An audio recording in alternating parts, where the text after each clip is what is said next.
Hello guys, today I'm making this. Wait, Daddy, help me. Right, Dad,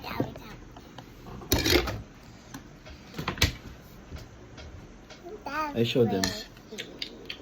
Oh, tell them what's happening. We're eating. Stop doing that, Dad. I don't like you when you do that to people. I'm gonna put it with my feet.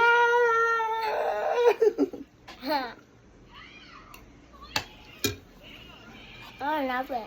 Tell them what's the taste and explain to them. It's a healthy and That's how it is. explain And it. rain soup. Look. Tell them that's your favorite. And I'm my favorite. If you want to be a vlogger, you always talk lang. Talk to them. Just Like I anything. don't know.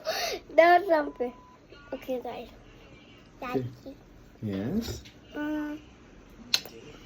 Daddy, you didn't even kiss me. Ah! Don't take that out. Do like this. Do like this. It's the food, and the baby will eat this because it's a yummy food. And let's show them like this. Let's show them. Tell them what. This one. Tell them This what's one that. is supposed to be a seaweed. It's seaweed. And show them closer.